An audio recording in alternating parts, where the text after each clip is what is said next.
ಓಂ ಶಾಂತಿ. ಮುರಳಿಯ ಮುಖ್ಯ ಜ್ಞಾನ ರತ್ನಗಳು. ಮುಖ್ಯ ಸಾರಾಂಶ. ಮುರಳಿಯ ಮುಖ್ಯ ಜ್ಞಾನ ರತ್ನಗಳು. ನಾವು ಸತ್ಯ ಪತಂಗಗಳು ಪರಂಜ್ಯೋತಿಯ ಸುತ್ತಲೂ ಬಲಿಹಾರಿಯಾಗುತ್ತೇವೆ. ದೀಪಾವಳಿ ಹಬ್ಬ ಆತ್ಮದ ಜ್ಯೋತಿ ಪುನಃ ಬೆಳಗುವ ನೆನಪಾರ್ಥ.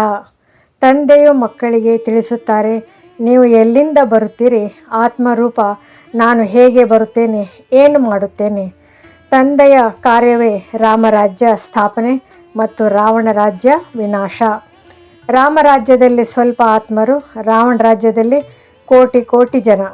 ರಾಮರಾಜ್ಯದಲ್ಲಿ ನಿರ್ವಿಕಾರ, ರಾವಣ ರಾಜ್ಯದಲ್ಲಿ ವಿಕಾರ. ಈಗ ಇಡೀ ವಿಶ್ವದಲ್ಲಿಯೇ ರಾವಣ ರಾಜ್ಯವಿದೆ. ದಸರಾ ಹಬ್ಬ ಸ್ಥೂಲವಾಗಿ ರಾವಣ ಸುಡುವುದರ ನೆನಪಾರ್ಥ. ನಿಜವಾದ ದಸರಾ ರಾವಣ ಅಂದರೆ ವಿಕಾರಗಳ ಸಂಪೂರ್ಣ ವಿನಾಶ. ದೀಪಾವಳಿ ಆತ್ಮದ ಜ್ಯೋತಿ ಪ್ರಕಾಶಮಾನವಾಗುವುದರ ಸಂಕೇತ. ಭಕ್ತಿ ಮಾರ್ಗದಲ್ಲಿ ಆರ್ಟಿಫಿಷಿಯಲ್ ದೀಪಾವಳಿ, ಆದರೆ ಜ್ಞಾನ ಮಾರ್ಗದಲ್ಲಿ ನಿಜವಾದ ದೀಪಾವಳಿ. ನಾವು ಎಲ್ಲರೂ ಪ್ರಿಯತಮೆಯರು. ಒಬ್ಬನೇ ಪ್ರಿಯ, ಪರಮ ಪ್ರಿಯ ಶಿವ. ದೈಹಿಕ ಪ್ರೀತಿಯಲ್ಲ, ಇದು ಆತ್ಮಿಕ ಪ್ರೀತಿ. ಶಿವ ತಂದೆಯು ಬಂದು ನಮ್ಮನ್ನು ಸುಂದರ ಅಂದರೆ ಪಾವನರನ್ನಾಗಿ ಮಾಡುತ್ತಾರೆ. ನೀವು ತ್ರಿಕಾಲದರ್ಶಿ, ಆದಿ ಮಧ್ಯ ಅಂತ್ಯವನ್ನು ತಿಳಿದಿದ್ದೀರಿ.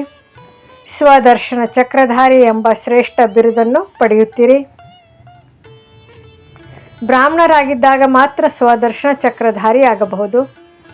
ಶಿವ ತಂದೆಯೇ ಸ್ವದರ್ಶನ ಚಕ್ರಧಾರಿಯನ್ನಾಗಿ ಮಾಡುತ್ತಾರೆ. ಮಾಯೆಯ ಶಕ್ತಿಯಿಂದ ಹೊರಗೆ ಹೋದರೆ ಮರೆತು ಬಿಡುತ್ತಾರೆ. ಆದರೂ ಅಲ್ಪ ಪ್ರಭಾವ ಇರುತ್ತದೆ. ಈ ಪ್ರಪಂಚವು ಈಗ ರವ್ ನರಕ. ತಂದೆಯು ನಮ್ಮನ್ನು ವಿಷಯ ವೈತರಣಿ ನದಿಯಿಂದ ಹೊರತೆಗೆದು ಕ್ಷೀರಸಾಗರದಲ್ಲಿ ಕರೆದೊಯ್ಯುತ್ತಾರೆ. ಮೂಲತಃ ನಾವು ಶಾಂತಿಧಾಮ ಮತ್ತು ನಂತರ ಸುಖಧಾಮದ ನಿವಾಸಿಗಳು. ಸಂಗಮಯುಗದಲ್ಲಿ ತಂದೆಯು ಬಂದು ಮುಕ್ತಿ ಮತ್ತು ಜೀವನ್ಮುಕ್ತಿ ಕೊಡುತ್ತಾರೆ. ಶಿವ ಜಯಂತಿಯೇ ನಿಜವಾದ ದೇವರ ಜನ್ಮದಿನ, ಆದರೆ ಜನರಿಗೆ ಪರಿಚಯ ಇಲ್ಲ. ಈ ಭಾರತವೇ ತೀರ್ಥಸ್ಥಾನ. ಇಲ್ಲೇ ಪರಮಾತ್ಮ ಅವತಾರಗೊಳ್ಳುತ್ತಾರೆ. ತಂದೆಯನ್ನು ಅರಿತುಕೊಂಡು ತನು ಮನ ಧನವನ್ನು ಸೇವೆಗೆ ಅರ್ಪಿಸಬೇಕು. ಪರಮಾತ್ಮನೇ ಎಲ್ಲರ ಮುಕ್ತಿದಾತ ಹಾಗೂ ಮಾರ್ಗದರ್ಶಕ. ಈ ಜ್ಞಾನ ಮತ್ತು ಯೋಗ ಬಲದಿಂದ ವಿಶ್ವವನ್ನು ಸ್ವರ್ಗವನ್ನಾಗಿ ಮಾಡಬಹುದು. ಮುಖದಿಂದ ಸದಾ ಜ್ಞಾನ ರತ್ನಗಳು ಹೊರಬರಬೇಕು. ತಂದೆಯ ನೆನಪಿನಿಂದ ಶಕ್ತಿ ಪಡೆದು ವಿಶ್ವ ಸೇವೆ ಮಾಡಬೇಕು. ಮೂಲ ಸಾರಾಂಶ. ಈಗ ನಿಜವಾದ ದಸರಾ ಮತ್ತು ದೀಪಾವಳಿ ನಡೆಯುತ್ತಿದೆ.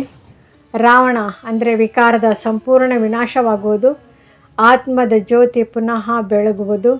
ಶಿವದಂದೇ ಬಂದು ನಮಗೆ ಸ್ವದರ್ಶನ ಚಕ್ರಧಾರಿಗಳ ಬಿರುದನ್ನು ಕೊಟ್ಟು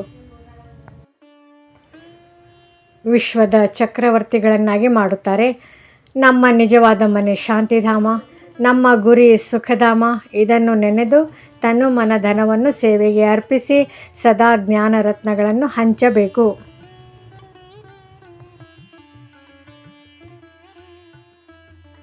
ಓಂ ಶಾಂತಿ.